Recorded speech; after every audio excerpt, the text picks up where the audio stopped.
को इंसान बनाया। इंसान वही है जो एक दूसरे से मोहब्बत करे।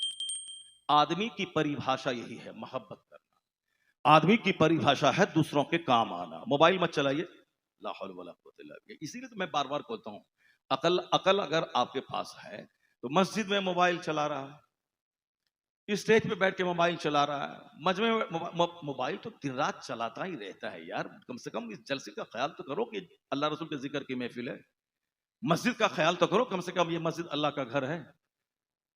वो नहीं, वो दिन भर चलाया है रूम में और मस्जिद में बैठ के मोबाइल लेके बैठ गया। इसका ये भी कोई पागलपनी है।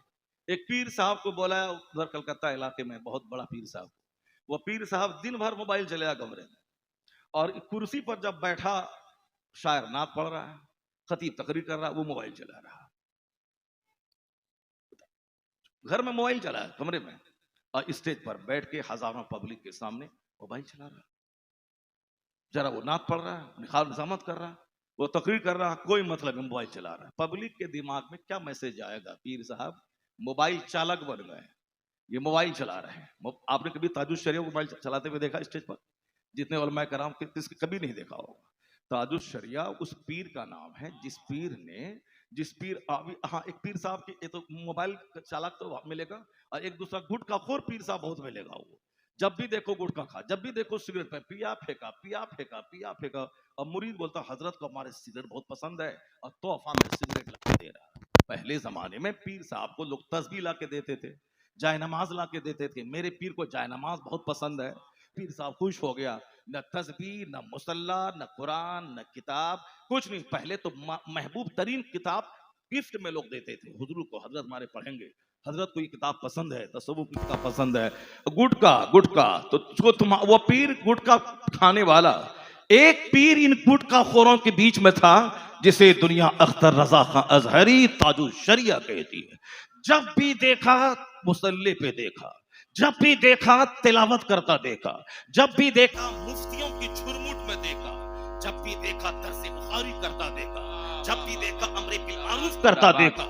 अमेरिका में है अमरे बिल मारूफ, ट्रेन में है अमरे बिल मारूफ, यानी नेकी का हुक्म देना, बुराई से रोकना। बिहार के देहात में है अमरे बिल मारूफ। या जब सोए हैं तो सोए हैं, जगे हैं तो या तो किताब मुताला करना है, या फतवे की इस्लाह करना है, या उलमाए कराम को कोई मशवरा देना है, या मुरीदों को समझाना है। नहीं कुछ नहीं है तो कम से कम सुभान अल्लाह। इनकलाबी शख्सियत के मालिक थे वो कि 3 साल तक अल-जामिअतुल अज़हर मिस्र में रहे, मगर एक बार भी दरियाए नील को नहीं देखा। हमारा बेटा यहां से जाता है दिल्ली पढ़ने के लिए तो कॉलेज बाद में जाता है, लाल किला पहले देखता है। चलो पहली बार दिल्ली आए हैं, जाएंगे बाद में कॉलेज, पहले लाल किला देख लें। अगर हमारा बेटा कलकत्ता आ जाए यूनिवर्सिटी में पढ़ने के लिए, यूनिवर्सिटी जाएगा परसों, और पहले वो हावड़ा का ब्रिज देखने जाता है, कलकत्ता का मेट्रो देखने जाता है। जरा मेट्रो देखें, जरा हावड़ा ब्रिज देखें, जरा नेशनल पार्क देख लें, जरा विक्टोरिया पार्क देख लें। जो चीज़ देखने की है कलकत्ता में अक्सर चीज़ें देखने वाली वही होती हैं। सड़क के किनारे पीली टैक्सी है तो साहब क्या वो रेड़ी है, यही सब तो है कलकत्ता में। और कहीं कहीं वो हावड़ा ब्रिज एक है, और नेशनल पार्क है। वो मेट्रो हिंदुस्तान का सबसे पहला मेट्रो, कलकत्ता का मेट्रो, चाहे जो भी रहे आप उसको तौहीन मत समझेंगे। कलकत्ता शहर, कलकत्ता 4 महानगरों में एक है, बहुत बड़ा शहर है कलकत्ता। हमको तो बहुत पसंद है यहाँ आना, यहाँ रहना, यहाँ तकरीर करना बड़ा अच्छा लगता है, क्योंकि गरीब परवर शहर है कलकत्ता, गरीब परवर शहर है। 5 रुपया रहे तो भी पेट भर के खाना खा लीजिए। जो काम चेन्नई में और बेंगलोर और बंबई में ना हो, वो सारा काम कलकत्ता में हो जाता है। किसी के घर में जाए तो पूरी और साहब वो कीमा और वो कबाब तो माशाअल्लाह जबरदस्त कलकत्ता का मशहूर है। तो मेरा बेटा पढ़ने आता है तो पहले हावड़ा ब्रिज देखता है। दरियाए नील हिस्टोरिकल रिवर, जन्नती नदी, हिस्टोरिकल रिवर, यानी वर्ल्ड हिस्ट्री में जिसका एक नाम है दरियाए नील, दरियाए फुरात। जैसे इंडिया में है गंगा, जमुना, कावेरी, कोसी, ये सब दामोदर, ये सब इंडिया की मशहूर नदियां हैं। वर्ल्ड लेवल पे जिसकी शोहरत है वो है दरियाए फुरात, दरियाए नील। दरिया नील को तो सारे लोग जानते हैं, वो दरिया नील मिस्र में है, अजहर यूनिवर्सिटी के बाजू में है, वहीं से वो दरिया गुजरा है, वो नदी गुजरी है। और वहां दुनिया की सबसे बड़ी यूनिवर्सिटी अल-जामिअतुल अज़हर मिस्र है। 3 साल तक ताजुद शरिया वहां पढ़े, मगर दरियाए नील नहीं देखा। अल्लाह समद, दरियाए नील नहीं देखा। सिर्फ किताब, हॉस्टल, क्लासरूम, इसके अलावा नील नहीं देखा। कोहे तूर नहीं देखा जो मिस्र में है। न कुतूर देखा न नील देखा, सिर्फ किताब देखा, क्योंकि मकसद था पढ़ना। उसी मकसद पे फोकस करते रहे। पढ़ना अगर मकसद हो तो आदमी सारी तवज्जो उसी पे केंद्रित कर देता है, और जब उस पर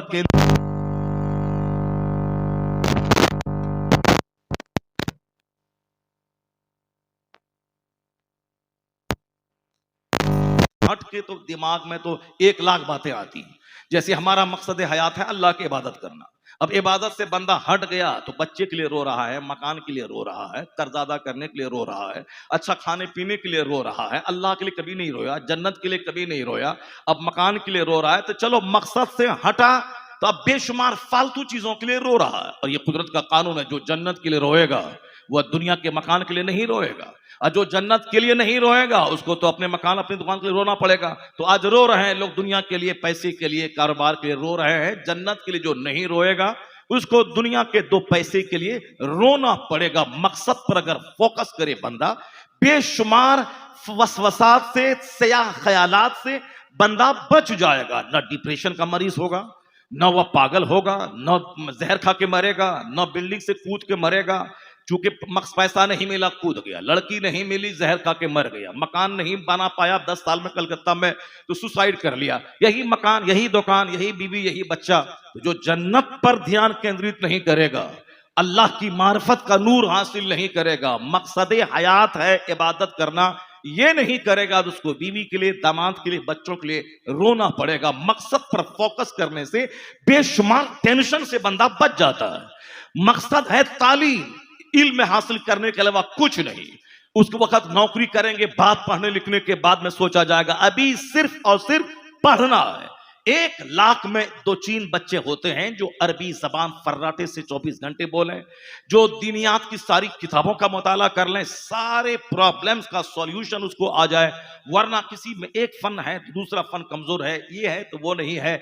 और फिर 20 साल पढ़ने के बाद जिस अरबी मदरसे में पढ़े, 1 लाइन अरबी बोलना नहीं आ रहा है। 20 साल जिस मदरसे में पढ़े, 1 जुमला उर्दू लिखने के लिए नहीं आ रहा, क्योंकि फोकस पढ़ाई नहीं थी। फोकस है अच्छा खाना है, कुरान खानी में जाना है, 10 रुपए कमाना है, और अच्छा जूता पे खरीदना है, अच्छा कपड़ा पहनना है। तो फोकस उस पर नहीं किया, तो 20 साल पढ़ने के बाद भी जाहिल का जाहिल रहा।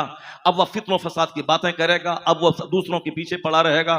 खुद चूंकि अच्छा खतीब बना नहीं, मुवर्रिख बना नहीं, मुसन्निफ बना नहीं, मुअल्लिफ बना नहीं, एक जबरदस्त इमाम बना नहीं, मुहद्दिस बना नहीं, मुफक्किर बना नहीं, तो अब वो क्या करेगा? वह दूसरों के पीछे पड़ा रहेगा कि हम यहां हैं तो हमको 300 मिलता है, वो आया तो 30,000 मिल गया, यही सब सोचता रहेगा। फोकस तालीम पे जो करेगा वो पढ़ने के बाद नहीं मोहताज रहेगा इज्जतों का, बल्कि वह भागेगा नहीं मदरसा से, बल्कि मदरसे ही में रह के मुताला करके तमाम लोगों में आला तरीन इज्जत का मालिक हो जाएगा।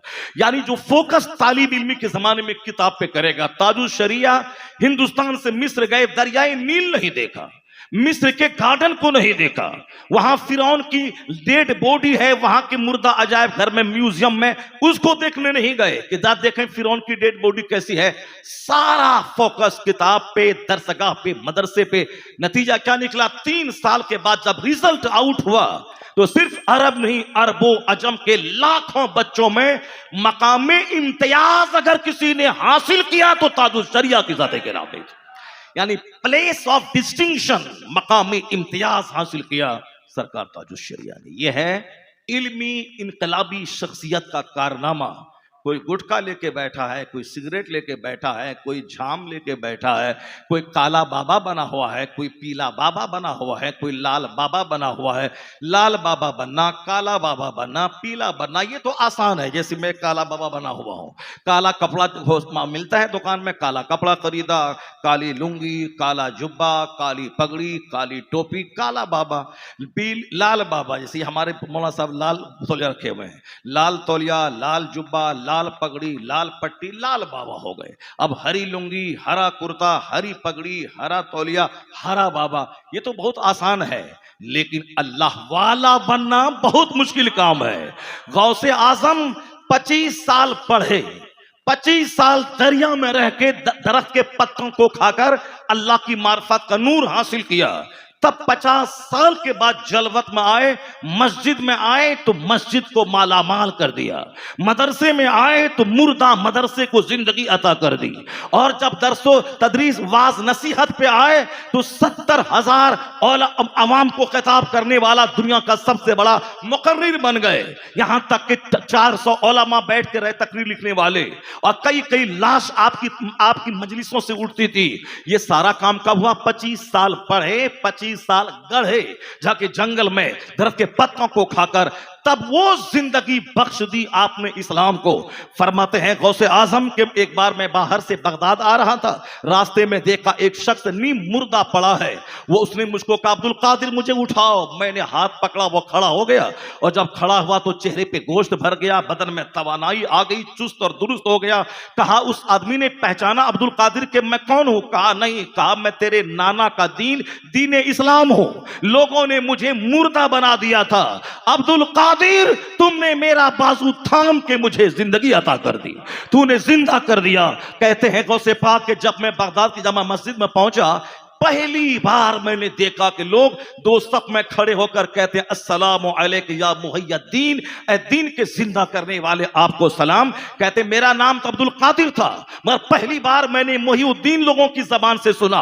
जो अब्दुल कादिर ईरान में पैदा हुए, ईरान छोड़ा रब के लिए, रात भर आंखों को जला के स्टडी की रब के लिए, 25 साल दरियाओं में दर्द के पत्ते खाकर सहराओं में रहे रब के लिए, और फिर जब जलवत में आए तो खिताब किया, रात रात भर 40 साल तक इशा के वजू से फजर की नमाज पढ़ी रब के लिए। बादशाह से लेकर चपरासी के घर तक में तहज्जुद, इशराक, चाश, अवाबीन दाखिल कर दिया रब की खातिर। जब दीन को नई तवानाई जिंदगी मिली तो अल्लाह रब्बुल इज्जत का इनाम यह मिला, इन तंसुरुल्लाह यंसुरकुम, if you will help the religion of Allah, Allah will help you. अगर तुम अल्लाह के दीन की मदद करोगे तो अल्लाह तुम्हारी मदद करेगा। अब्दुल कादिर ने दीन को तकवीयत पहुंचाई तो अल्लाह ने अब्दुल कादिर को बगदाद से उठाया और वो शोहरत के आसमान पे पहुंचा दिया। आज 50 करोड़ लोग अपने नाम के साथ लफ्ज़ कादरी जोड़े हुआ है। पता चला ये 50 करोड़ अब्दुल कादिर का गुलाम है जो अपना सब कुछ मिटा दिया रब के लिए। रब ने उसे करोड़ों नाम के साथ शामिल करके आला किस्म की जिंदगी अता फरमा दी। A man who dedicates his life for the sake of Allah, जो अपना जीवन अल्लाह के लिए समर्पित कर देता है, अल्लाह उसे इज्जत देता है, मकबूलियत देता है, शोहरत देता है।